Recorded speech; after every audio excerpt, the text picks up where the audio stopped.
अहम फैसले की। देश में छोटे और मझोले उद्योगों को बढ़ावा देने के लिए सरकार ने एक अहम फैसला लिया है। अब इंडिया एंटरप्राइजेज डेवलपमेंट सर्विसेज के नाम से एक अलग सेवा कैडर को बनाया गया है। इस कैडर के बनने से तकनीकी विशेषज्ञता रखने वाले जानकार लोग अब एमएसएमई सेक्टर को बढ़ावा देते नजर आएंगे। कैबिनेट ने एक नए तरह के सेवा कैडर को मंजूरी दे दी है, जिसे इंडियन एंटरप्राइज डेवलपमेंट सर्विस नाम दिया गया है। ये कैडर सूक्ष्म, लघु एवं मध्यम उद्योग मंत्रालय के विकास आयुक्त के अधीन होगा। इस कैडर की शुरुआत करने के पीछे मंशा है कि देश में startup India, stand up India और मेक इन इंडिया को बढ़ावा दिया जा सके।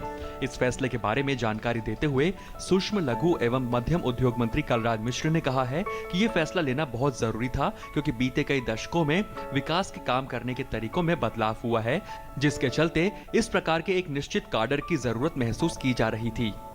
दुर्भाग्य की स्थिति ये रही कि जब से ऐसे अधिकारीगण सुनिश्चित किए, कोई इनका कैडर नहीं था और वो cadre India enterprise development service करके रहे, उसका नाम ये दिया जाए।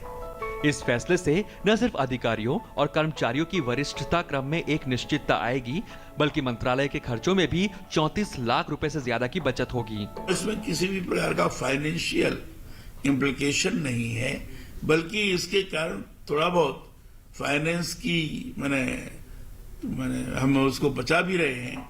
कलराज मिश्र ने कहा है कि इस कदम के बाद अधिकारियों और कर्मचारियों के काम करने में और ज्यादा सुधार होगा, साथ ही उद्योगों के विकास को भी बढ़ावा मिलेगा। अधिक से अधिक ट्रेड के हिसाब से जो स्किल डेवलपमेंट की प्रक्रिया चालू होती है वो भी करेंगे, ट्रेंड करेंगे और सामान्य और छोटे उद्योग तकनीकी दृष्टि से अच्छे होंगे।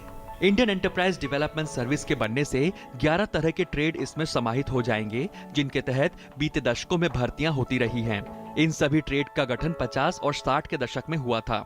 इंडियन एंटरप्राइज डेवलपमेंट सर्विस की शुरुआत 617 अधिकारियों के साथ होगी, जिसमें 6 संयुक्त सचिव स्तर के अधिकारी शामिल होंगे।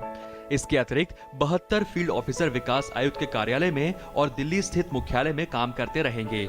इन 72 अधिकारियों में से 30 एमएसएमई डेवलपमेंट इंस्टीट्यूट में काम करेंगे, जबकि 28 अधिकारी ब्रांच इंस्टीट्यूट में काम करेंगे।